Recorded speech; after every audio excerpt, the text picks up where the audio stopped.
Another game week done, and the international break is here.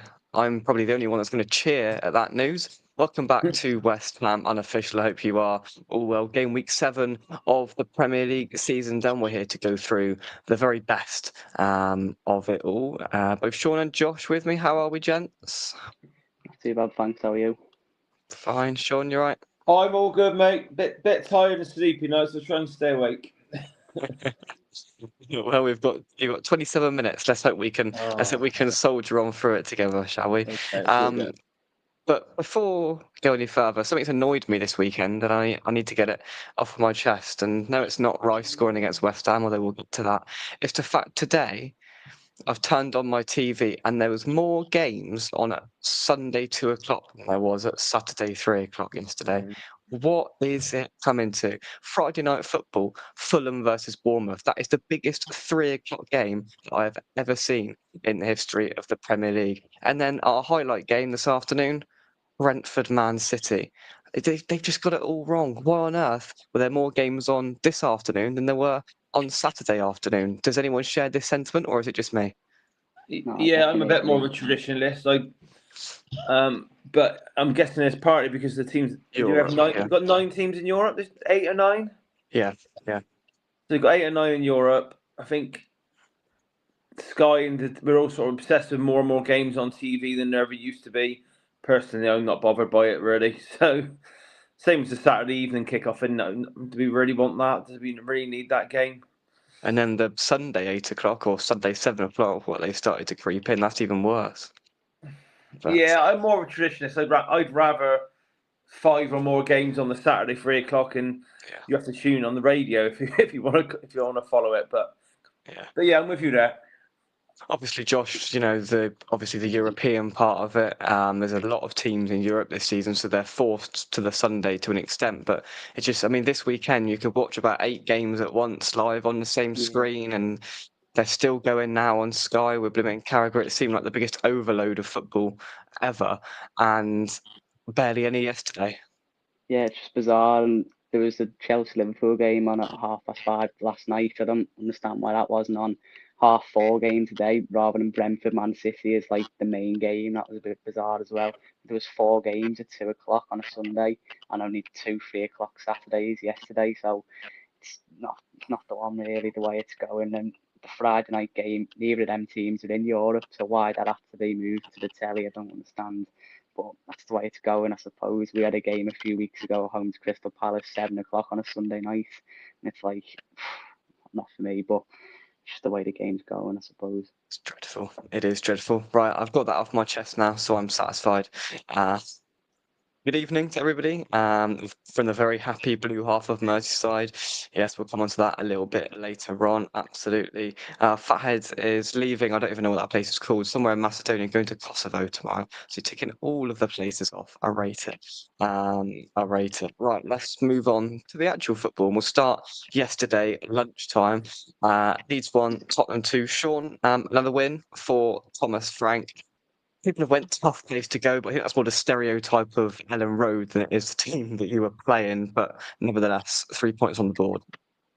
Yeah, I think I know they're in the Championship, but I think they haven't lost there since last September. It's over a year. So I think that's a point made of that. But the last 2 times we visited there, we've won 4-0 and 4-1. So it's maybe not as tough as what the reputation might say. Any win's a good win, as you know. We played all right, nothing special. I think the game was reasonably easy. It reminded me of a lot of games when you play like a lesser side where you match each other a little bit, but the team with the better quality of players just does something a little bit special or finishes a little bit better than the other team, and the result just shows more about the quality of the players than the actual game itself. Leeds were what Leeds have been the last couple of years. They quite aggressive. They create a reasonable amount of chances, but they're very, very wasteful. They've obviously signed Calvert-Lewin. He missed 2 sort of quite good half chances, I call them. Both our goals took little deflections, but excuse me. Yeah, it's very similar to a lot of our games this season. We sort of played well in patches, like the odd 10-minute spell, and then we sort of take our foot off the pedal. A little bit like we did against Bodo Glimt in the week, which I didn't mind the draw over there. A few Spurs fans were probably expecting and demanding a little bit too much, but we're playing a lot of games. We're in 3 competitions at the moment. We do still have 4 or 5 key players out injured, so the squad isn't as strong as it could be to rotate the players in and out. Still trying to work out who can play left wing, but it's been quite a good start to the season, I'd say. I think we'll spend again in January, so we probably need to get there. Hopefully, get maybe Kulusevski or Madison back fit. We definitely miss at least one of those in and around the team. But yeah, I can't complain. Leeds were what I was expecting from Leeds. They're just that. They're going to win the odd game here and there. They'll have other games where they don't look like scoring. But yeah, they'll be down there. We'll be up there. Business as usual. Yeah, we've got Leeds in a couple of Fridays' time for a big Friday night game, which again I could go off on another rant about that. But yeah, I mean, for a Friday night that will be a little bit trickier, I think. But I think they're a side. It's right, they're going to win the odd game here and there. But overall, are they going to have enough to stay up? Only time will tell. But I'm not convinced in that sense. Right, let's go to the Emirates. Arsenal 2, West Ham United 0. I left here yesterday morning with a slight chance. The only line of back I had was, we've won the last 2 years, so we can do it again. We couldn't do 3 years in a row at the Emirates. Won 2-0 a couple of years ago, won 1-0 last year, and lost 2-0 this year. Just outplayed, to side without a doubt. We didn't really lay a glove on them, to be honest. Defensively, a lot more organised is one thing I would say under Nuno. We actually know what we're doing, and when trying to defend corners, and overall we just seemed a lot more organised defensively. But then again, up front we've just got nothing there. Fulkrug is a waste of time, to be totally honest. You just as well put Andy Carroll back up there. I think he'd probably have more influence on it. Fulkrug is just ineffective, whether he's just past his sell-by day. He just doesn't run. And whenever the ball's lumped up to him, it just bounces off him or he just misses it. Completely ineffective. The youngster Callum Marshall came on and got himself about and did more in 20 minutes than Fulkrug has done all season. And Wilson not on again, which is noticeable. 2 games running. Wilson hasn't been subbed on, which is interesting. But we're going to face worse teams than Arsenal. We limited them. It was pretty much one-way traffic. I expect they probably had 70% of the ball. We limited them to a penalty and a rebounded tackling at the end of the day. They could have had a lot more. They could have, without a doubt. But they didn't, and we defended well. We didn't create anything. We had 0 shots on target in the game. It was bleak up front, and where we are down the away end in the second half, I think we saw about 2 minutes of football in a half. It got incredibly tedious, but it wasn't a battering. The heads would have dropped under Graham Potter, and we'd have probably lost 4, 5, 6 under the previous manager. But yeah, things seem a little bit different. We've got a good run of games coming up in inverted commas. I think we've got Brentford and then Leeds and then Burnley. So those are 3 games where you can test a manager in a more realistic fashion for me. Josh, obviously, you didn't watch it, and even if you did, don't tell me you did. But hardly surprising, would you say, when you saw that result? No, definitely not. I thought it'd be more like a 1 or 2 because obviously under Nuno, going to be a lot more harder to beat in one of his first few games as well. But I did think you'd get beat. Yeah, it didn't surprise me that you ended up appointing someone like Nuno. When they sacked Moyes, they sort of tried to move away from the sort of counter attack and like sit back if they want to break type of football and just try and go a bit more like sort of down a younger route, more expansive route with Lopetegui and Potter. And I think that's just not worked, and they've sort of just gone back to a similar philosophy to Moyes, where it's just, even if the football's crap, just sort of win at all costs. Yeah, I think Nuno will probably do well. I think he'll be comfortable mid-table this season, but I just don't know about them taking it forward, just because I just feel like the owners spent or sort of put all the eggs in the Lopetegui basket, backing him that one summer when everyone was saying West Ham won the transfer window and things like that the other year. And then that just didn't work. And then by the time Potter come in, because they'd spent all the money backing the manager they sacked within 4 months, it's like they couldn't really back Potter at all. And now I know you're struggling with PSR now as well. So I just really don't see how. I think it'll be comfortable mid-table sort of thing, but how you're going to get sort of back to Europe like where Moyes had you, I don't really see it unless Nuno can do something like Moyes did, where he massively had a team massively punching above the weight, like how Moyes did when he got top 6 that season.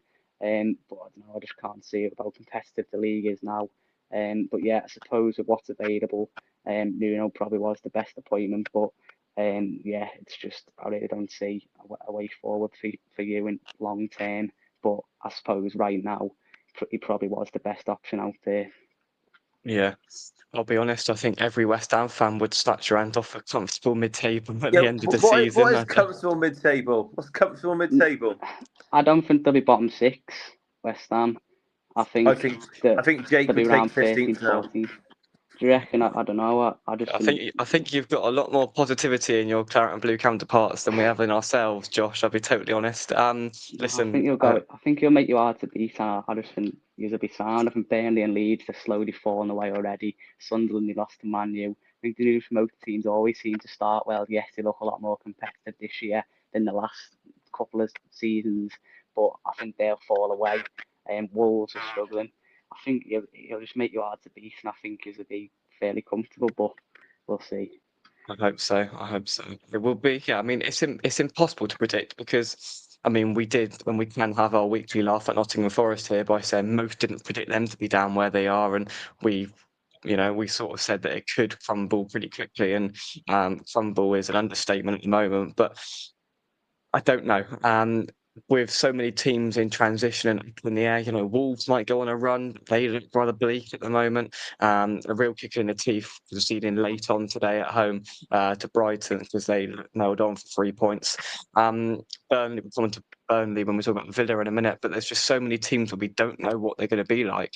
And you could apply this to the top of the table as well, because I'll be honest, I'm a little bit concerned with what I saw from Liverpool yesterday, because obviously we don't want Arsenal to win the league, and I'd much prefer it if it was Liverpool or Man City. So we'll come on to that now in the sense of I watched that, was certainly the second half of it yesterday, Sean, and yeah, I didn't particularly enjoy it because Liverpool were very, very poor. Yeah, I think more and more pundits start having little digs at him already. A few of their fans are not turning on Slot, but they are sort of calling out his weaknesses and what he should do and what he shouldn't do. There could be lots of things where they're not quite. They didn't look great when they were top. I think they won the first 4 in a row, didn't they, or something like that? And they weren't looking great then. There is a possibility they bought too many players in the transfer window. That can happen. They're obviously another club juggling the free competitions at the start of the season. There's a lot of games going on.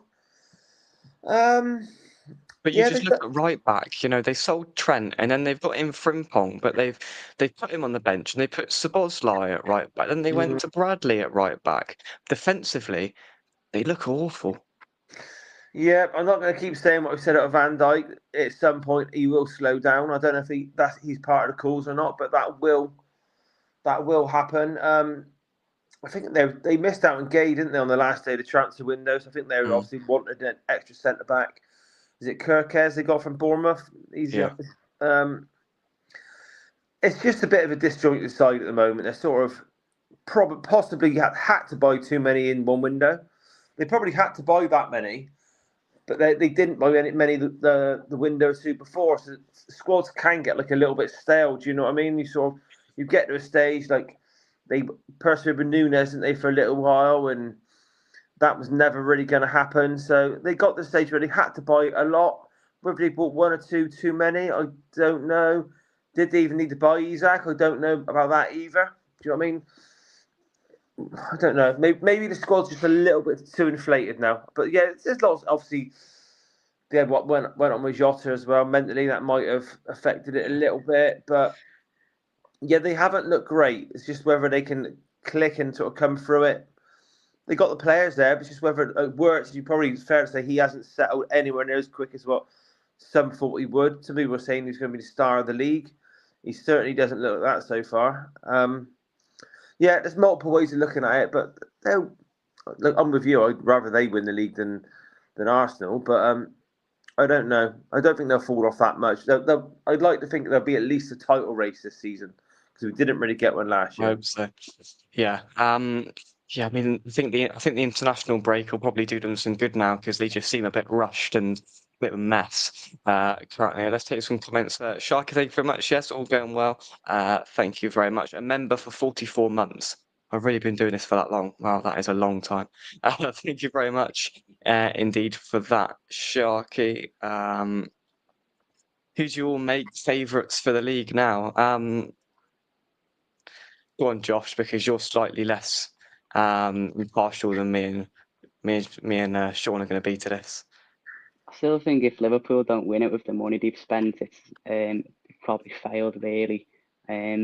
But everyone was saying, "Oh, you may as well give it them now with the players they signed." I know they probably are a bit light at the back and missing out on Gay. It didn't help, but they spent something close to 400 million. I think it would be a bit underwhelming if they don't win it. But I don't think this is new. The last couple of games, Liverpool have been poor all season. They were just getting lucky, and now the good looks ran out. That they're being exposed. I think there's a few problems though. It's like Trent, I think him going bit of an issue. He never really used to overlap like the fullbacks he's got now. He does Frimpong, Bradley. They play more like right wingers, overlapping the winger. But Trent never did that. He used to like orchestrate from deep. So I think that makes him a bit more sort of open. Kerker's on the other side. He's the same. It's a bit like 100 mile an hour at the minute, flying in all the time. Not got much positional awareness. I just think they're way more open, and that doesn't help. But either way, I think with the money they've spent, I think they should be winning it really. But so probably have to call them favourites still.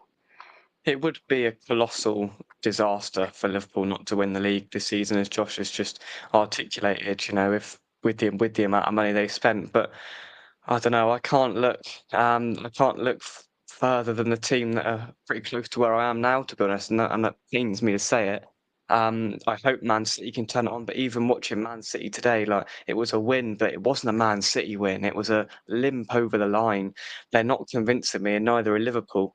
That's not saying Arsenal were 100% convincing me. None of them are. And you know, if Arsenal win the league with what they've got there, then I think that says more about the league than it does anything else, to be totally honest. But it's still up in the air, Sean, isn't it? And these swings and ebbs and flows are gonna come week on week. I can't remember which game it was. It was about 2 or 3 games ago. I think Arsenal either lost or drew. They definitely dropped points. Yeah. And I think they were something like 5 points behind Liverpool, how the fixtures panned out. And everyone was almost laughing at Arsenal already, Yeah. saying that it was gone. So that's how quick it can turn around. I would. What's gone on at Liverpool in pre-season? Obviously, a few going, fair few coming in, and with Jota and all that. I kind of think they'd galvanise at some point. Do you know what I mean? I would think a club that big, with that many quality players coming, I think they will bond and galvanise, and maybe this little international break would do them good. I think Arsenal still got that slip up in them. Yeah. They're hard to score against Arsenal. That's one thing they've got in their favour. I think you're rarely going to score. They won't concede more than 2 many times this season, put it that way. So when they're dropping points, it's been very tight games. I still think Arteta is their weakness, personally. I know some rate him massively as a manager. Well, if you've had the sort of money, he spent over $1 billion on that squad. Do you know what I mean? He should have got him over the line at some point. I would still make Arsenal more likely to win the Champions League than the Premier League at the moment, if I would give them one or the other. So I'll stay loyal to my original opinion. I think it'll be Liverpool still. Well, we'll see. Plenty of football to be played yet. Let's go to one of the 16 billion 2 o'clock kickoffs that happened this afternoon. We'll go to Villa Park. Aston Villa 2, Burnley 1. Now, last time we actually spoke, Josh, you were in disarray with Aston Villa. You know, hadn't scored a goal, blah blah blah. Things are starting to look up for Unai Emery's men, and a home win over Burnley. Yeah, definitely 4 wins in a row now, so looks like we've definitely turned the corner. In my opinion, we're still nowhere near the levels we were last season. I think we're still a fair bit off that, but it's certainly been better since the Sunderland game. The sporting director's gone, or like the club was in a bit of turmoil.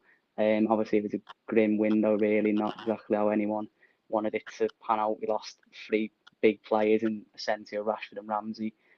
Probably the three who played in behind the striker most often last season. So losing them three didn't exactly help. And then replacing them with Jadon Sancho, Harvey Elliott and Buendia coming back as well. It was just a really grim window, and it sort of felt like them first few games, everyone's future was uncertain. No one knew whether they were staying or going. Everything was up in the air.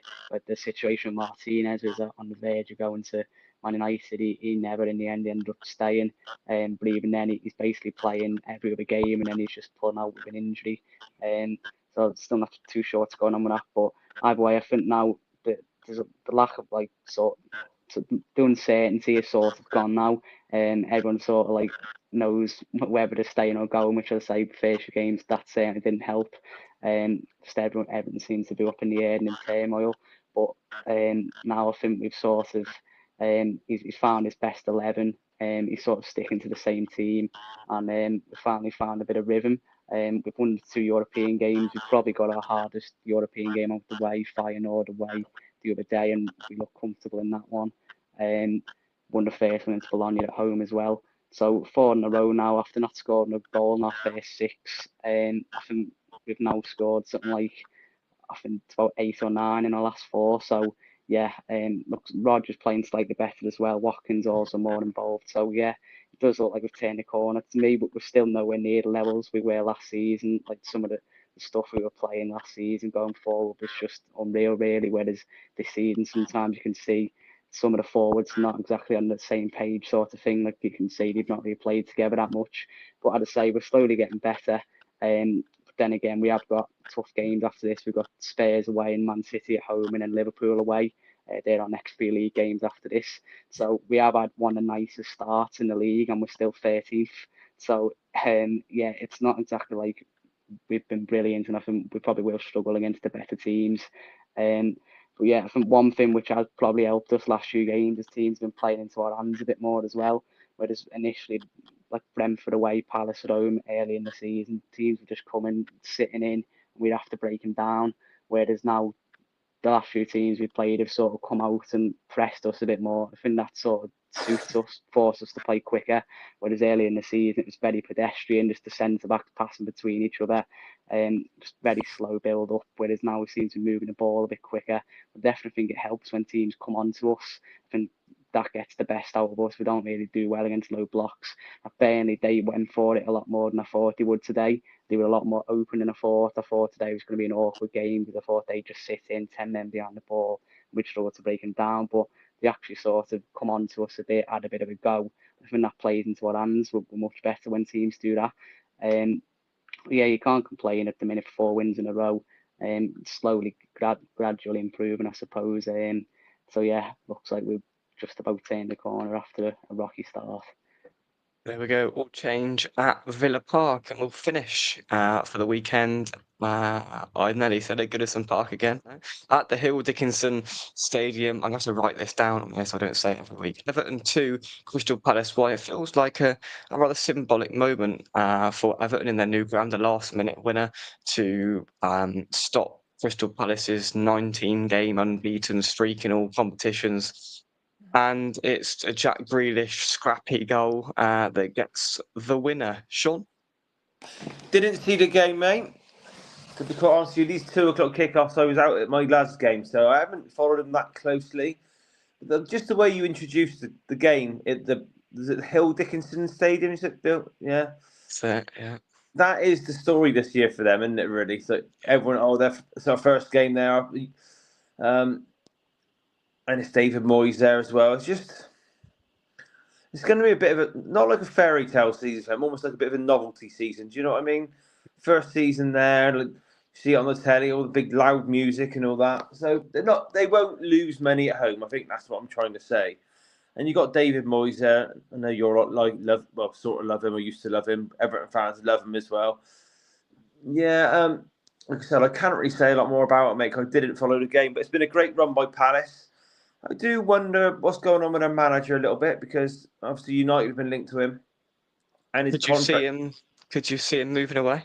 I could, because his contract's up in the summer. Is it? And I haven't heard anything about any discussions or any positive discussions yet. I can see him moving, and he's obviously got a bit of a pedigree in Europe as well. So he probably could make a step up to another club, whether United's a bit of a poison chalice or not. But how many managers would turn down a job like that? Probably not many.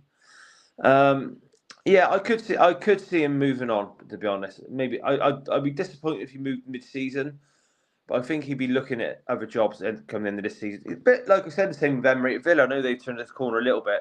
Managers get to a certain point when they've taken a club as far as they can. That journey has sort of come to a rough sort of conclusion, and I wonder if he will be thinking that a little bit. Obviously, they keep selling good players as well. You can't keep rechurning it. Gay is going to go. He's the next one. He's definitely going. So he knows Seems that. like the old sort of Brighton adage, doesn't it? Where at some point it's gonna fall off, where you can't keep Yeah, selling brilliant players and you can't keep bringing them back that's in. it. You know. So I would be surprised if he hasn't looked at all that a little bit. He's got a little European run for them as well. Best players keep going. I'd like to think he'd stay to the end of the season, but I reckon they might leave mutually then. One to keep an eye on, but Palace definitely one of the stories of the season so far, and of course with Everton under Moyes, hard to beat, especially at home at the new ground for sure. There we go. That will conclude today's Premier League roundup show. See, we got through it 2 minutes early, Sean. Today we're on it like a carb on it. I See. can have a little nap on the sofa now then. Very good. Thank you very much indeed, everybody, for watching. Drop a like on the video and subscribe to West Ham Official if you're new. You have both got a little break now as well as we enter another international break, a 2-week international break, and then West Ham play on the Monday night. So it's all chaos. But I'll see you both in a couple of weeks' time. Thank you very much indeed. No problem at all, mate. Worried. Thank you very much. Thank you very much to everybody joining us in the chat, and we will see you soon right here on West Ham Official. Final question. I don't know why I've got a pair of scissors in my hand. Final question, Sean. Do you think Ange will still be at Forest by the time we next talk on here? Yes, he will. Josh? Yeah, I know he's having some sort of meeting or something they said tomorrow, but yeah, I think next few games will be crucial. But what a mare of a start he's had. What a nightmare at the City ground. But there we are. Thank you very much. We'll see you soon. Bye-bye. Cheers, bye.